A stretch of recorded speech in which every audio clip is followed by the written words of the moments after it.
इस अध्याय में सभी का स्वागत है और आज हम पढ़ने जा रहे हैं अध्याय 2 और इसका दूसरा भाग स्वास्थ्य में सरकार की भूमिका हम यहाँ पढ़ने जा रहे हैं। बात करते हैं सार्वजनिक स्वास्थ्य सेवाएं। सार्वजनिक स्वास्थ्य सेवाएं हम किसको कहेंगे? ऐसी स्वास्थ्य सेवाएं जो सरकार द्वारा ग्रामीण और शहरी क्षेत्रों में स्वास्थ्य सुविधा मुहैया की जाती है उसको हम बोलेंगे सार्वजनिक स्वास्थ्य सेवा। और हर जिला स्तर पर जिला अस्पताल होते हैं और इनको चलाने के लिए पर्याप्त मात्रा में विशेषज्ञ डॉक्टरों की नियुक्ति की जाती है और सरकार लोगों से कर वसूलते हैं और इन करों से ही ऐसे अस्पताल चलते हैं। और यहाँ पर दी गई जो सेवा होती है वो निःशुल्क होती है या नाम मात्र शुल्क लेकर सुविधा प्रदान की जाती है। और सरकार का ये प्राथमिक कर्तव्य भी है कि संविधान में कहा गया है कि सबको स्वास्थ्य सेवा मिलनी चाहिए, क्योंकि यह हर किसी का मौलिक अधिकार होता है और इसी संविधान के अनुसार सबको स्वास्थ्य सेवा प्रदान करने का प्राथमिक कर्तव्य होता है सरकार का। और सरकार हर व्यक्ति के जीवन के अधिकार की रक्षा करती है और ये भी उनका दायित्व है, क्योंकि आर्टिकल 21 के अनुसार हर किसी को जीने का अधिकार मिला है। राइट टू लाइफ, जीने का अधिकार आर्टिकल 21 के अनुसार हर व्यक्ति को, हर नागरिक को जीने का अधिकार मिला है और इसीलिए सरकार की जिम्मेदारी बनती है कि हर किसी को, हर नागरिक को इस तरह की सुविधा मिलनी चाहिए ताकि उसका जीवन अच्छा रहे और सुलभ रहे।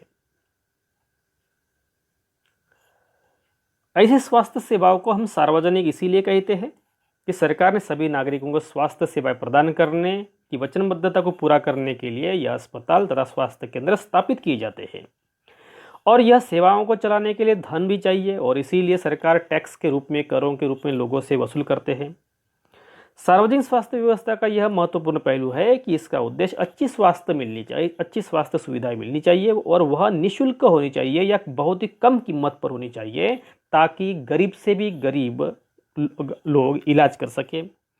स्वास्थ्य सेवाओं का अन्य महत्वपूर्ण कार्य है कि जैसे टीबी, मलेरिया, पीलिया, दस्त लगना, हैजा, चिकनगुनिया आदि को फैलने से रोकना है और इसकी व्यवस्था सरकार को लोगों के सहयोग से ही करनी होती है, अन्यथा यह असफल हो जाएगी। क्योंकि अगर सरकार पूरे के पूरे ताकत लगाती है फिर भी लोग अगर सहयोग नहीं देते हैं तो यह व्यवस्था असफल हो सकती है। उदाहरण के लिए हम देखते हैं कि मच्छरों का पैदा होने से रोकने के अभियान को सफल बनाना है तो अपने को यह सुनिश्चित करना पड़ेगा कि सभी क्षेत्र के लोग अपने कूलर और घर की छतों आदि पर पानी एकत्र न होने दे। जहां पानी रुकता है वहां मच्छरों की पैदाश होती है और इसीलिए सरकार को नागरिकों द्वारा भी सहयोग देना जरूरी होता है। सरकार को हर व्यक्ति के जीवन के अधिकार की भी रक्षा करनी चाहिए। अदालत ने ये कह चुके हैं या संविधान में भी ऐसा कहा गया है कि मरीजों को आवश्यक सुविधाएं या स्वास्थ्य सेवाएं दे जिसमें आकस्मिक इलाज की सुविधा भी सम्मिलित ही हो। इमरजेंसी में भी सेवाएं मिलनी चाहिए। अस्पताल और उनके स्वास्थ्य संबंधी कर्मचारियों को आवश्यक इलाज प्रदान करने की जिम्मेदारी पूरी करनी चाहिए। कई सरकारी अस्पतालों ने, आपको मालूम है ये हकीम शेख की कहानी, क्या उनका इलाज करने से मना कर दिया क्योंकि वो प्राइवेट अस्पताल थे और ये गरीब थे। इसीलिए अदालत ने राज्य सरकार को निर्देश दिए कि हकीम शेख द्वारा इलाज पर व्यय किए गए पूरे खर्च का भुगतान करे। इस तरह से क्या होता है कि जब कोई अस्पताल या कोई अथॉरिटी या कोई संस्था किसी व्यक्ति के मौलिक अधिकारों का हनन करते हैं तो इस तरह से न्यायालय को हस्तक्षेप करना पड़ता है और न्यायालय सरकार को आदेश देती है कि वो पर्याप्त मात्रा में या अच्छी तरीके से मौलिक अधिकारों का रक्षण करे।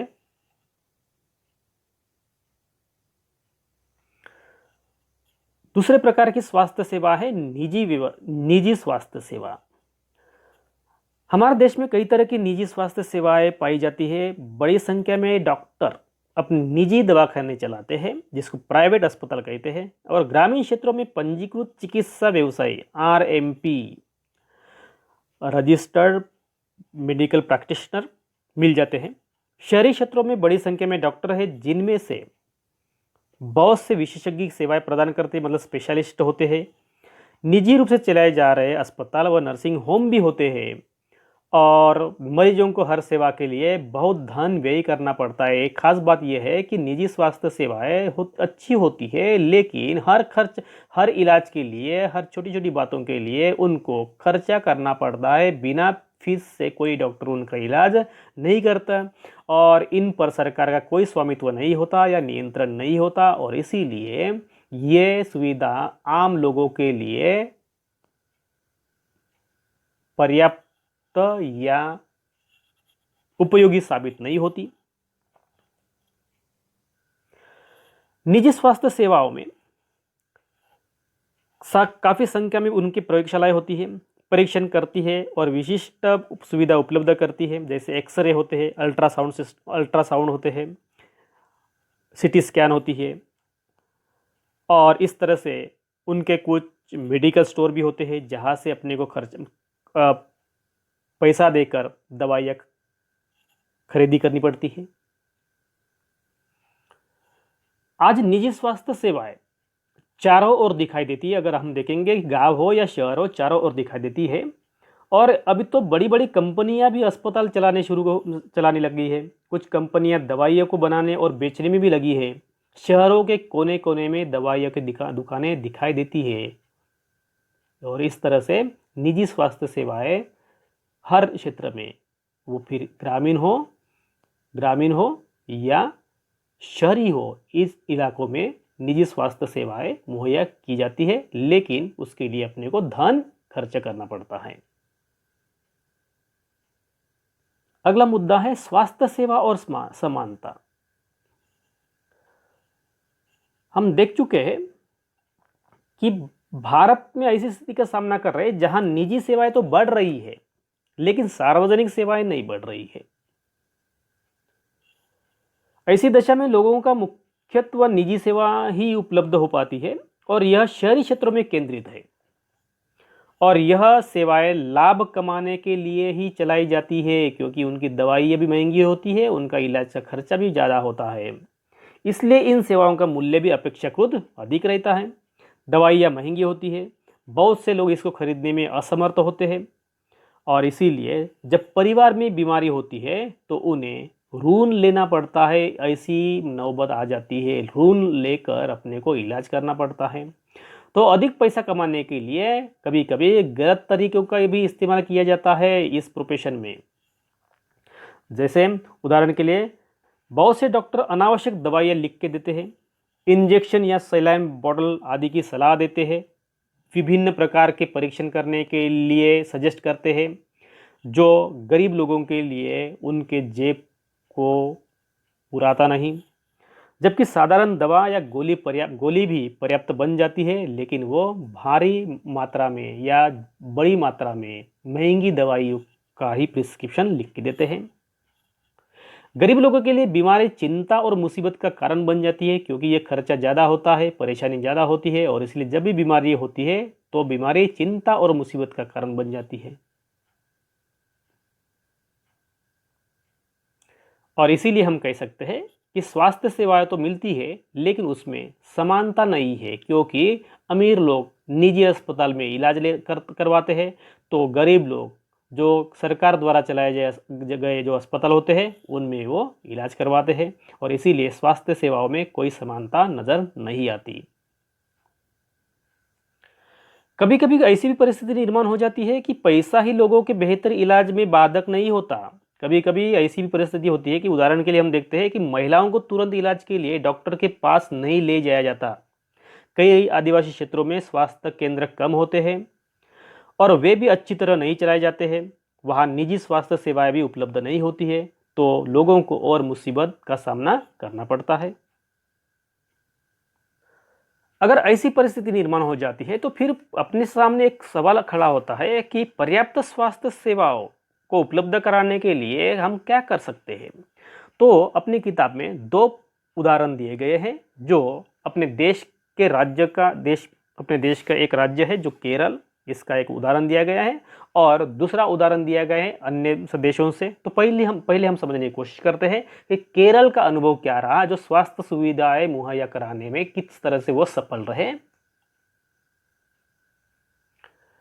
तो देखिए, केरल का जो अनुभव है, 1996 में केरल सरकार ने अपने बजट का 40% हिस्सा ग्राम पंचायत को दे दिया, जो गांव में जो संस्था होती है उसको दे दिया, और फिर इससे पंचायतें अपनी आवश्यकताओं को योजनाबद्ध कर उनकी पूर्ति कर सकती थी। इससे गांव के लिए पीने का पानी, आहार, अवरोधों के विकास और शिक्षा के लिए उचित व्यवस्था सुनिश्चित करना संभव हो सका। इसका परिणाम यह हुआ कि जल वितरण व्यवस्था की जांच की गई, स्कूलों और आंगनवाड़ियों के काम को सुनिश्चित किया गया और गांव की विशेष समस्याओं पर ज़्यादा ध्यान दिया गया। स्वास्थ्य केंद्रों में भी सुधार किया गया और इन सब कार्यों से स्थिति में बहुत बड़ा सुधार आ गया। इतने प्रयत्न के बाद कुछ समस्या तो बनी रही, जैसे दवाइयों की कमी, अस्पतालों में अपर्याप्त बिस्तर, पर्याप्त डॉक्टरों का ना होना। इन समस्या को दूर करने की भी आवश्यकता उनको पड़ने लगी और इस तरह से केरल में जो 40% का जो बजट दे दिया है, इसका इस्तेमाल करते हुए गांव वालों ने पर्याप्त अच्छी तरह से स्वास्थ्य और शिक्षा व्यवस्थाओं में सुधार लाया गया। ये एक हो गया अपने देश का उदाहरण। दूसरा उदाहरण है यहाँ कोस्टा रिका का तरीका। ये दक्षिण अमेरिका का एक सबसे स्वस्थ देश है और इस देश में अभी स्वस्थ होने का कारण भी है कि मुख्य जो कारण है उनके संविधान में ही निहित है।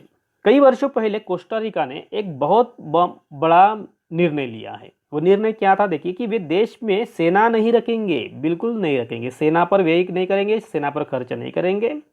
इससे उन्हें सेना पर व्यय किए जाने वाले धन को लोगों की शिक्षा और स्वास्थ्य और अन्य आधारभूत जरूरत पर खर्चे करने में मदद मिली। और कोस्टा रिका सरकार का यह कहना था कि देश के विकास के लिए देश का स्वस्थ होना जरूरी है और इसीलिए अपने देशवासियों के स्वास्थ्य पर उन्होंने ज़्यादा ध्यान दिया। और कोस्टा रिका की सरकार अपने सभी निवासियों को स्वास्थ्य के लिए मूलभूत सेवाएं व सुविधाएं देती है, जैसे उदाहरण के लिए पीने का पानी, सुरक्षित पानी, सफाई, पोषण और आवास जैसी सुविधाएं मुहैया करती है।